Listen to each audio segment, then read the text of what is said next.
energizing your soul through the inspired Word of God. This is your daily devotional reading.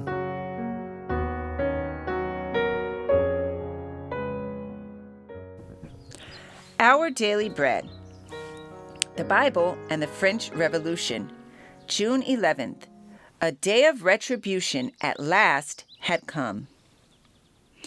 The Lord is coming, swift and sure, and all his judgments shall endure, and none can hope to escape his wrath, who walk not in the narrow path. The Lord is coming, let this be the herald note of Jubilee, the herald note of Jubilee. A day of retribution at last had come. There is no peace, saith the Lord, unto the wicked. Isaiah chapter 48, verse 22. All too well the people had learned the lessons of cruelty and torture which Rome had so diligently taught. A day of retribution at last had come.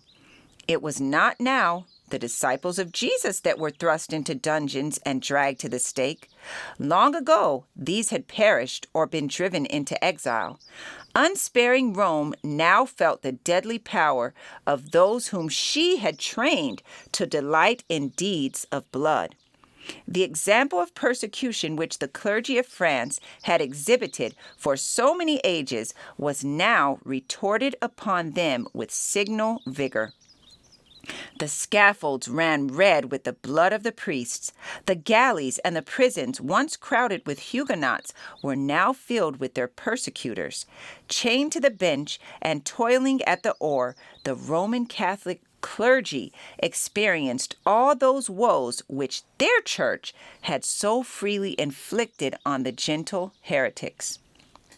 Then came those days when the most barbarous of all codes was administered by the most barbarous of all tribunals, when no man could greet his neighbors or say his prayers without danger of committing a capital crime, when spies lurked in every corner, when the guillotine was long and hard at work every morning, when the jails were filled as close as the holds of a slave ship, when the gutters ran foaming with blood into the Seine.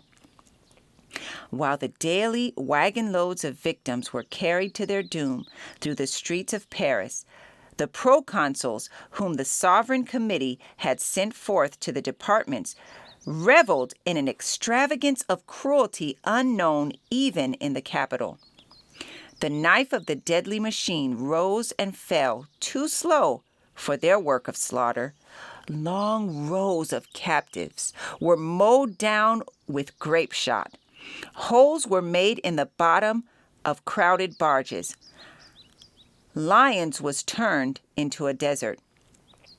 At Arras, even the cruel mercy of a speedy death was denied to the prisoners.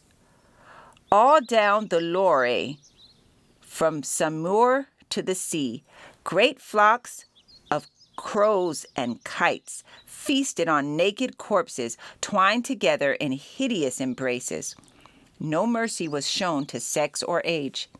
The number of young lads and of girls of 17 who were murdered by that execrable government is to be reckoned by hundreds. Babies torn from the breast were tossed from pike to pike along the Jacobin ranks. In the short space of 10 years, multitudes of human beings perished. All this was as Satan would have it. This was what for ages he had been working to secure.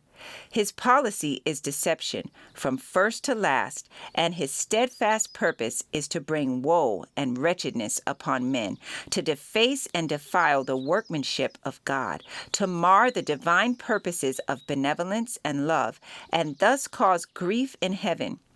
Then, by his deceptive arts, he blinds the minds of men and leads them to throw back the blame of his work upon God, as if all this misery were the result of the Creator's plan.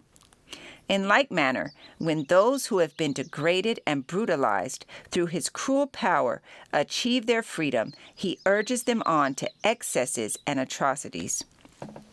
Then this picture of unbridled license is pointed out by tyrants and oppressors as an illustration of the results of liberty.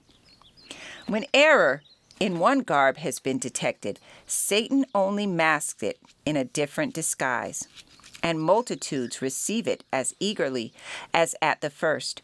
When the people found Romanism to be a deception, and he could not, through this agency, lead them to transgression of God's law, he urged them to regard all religion as a cheat, and the Bible as a fable, and casting aside the divine statutes, they gave themselves up to unbridled iniquity.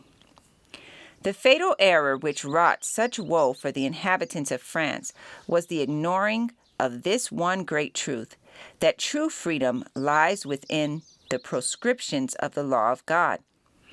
Oh, that thou hadst hearkened to my commandments, then had thy peace been as a river, and thy righteousness as the waves of the sea. There is no peace, saith the Lord, unto the wicked, but whoso hearkeneth unto me shall dwell safely, and shall be quiet from fear of evil. Isaiah chapter 48, verses 18 and 22, and Proverbs chapter 1, verse 33. Atheists, infidels, and apostates oppose and denounce God's law, but the results of their influence prove that the well-being of man is bound up with his obedience of the divine statutes. Those who will not read the lesson from the book of God are bidden to read it in the history of nations.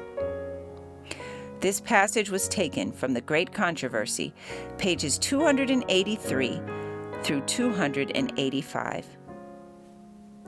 Our Daily Bread. The protest continues. I encourage you to be ye doers of the word and not hearers only. Thank you for listening, and be sure to join us tomorrow for your daily devotional reading.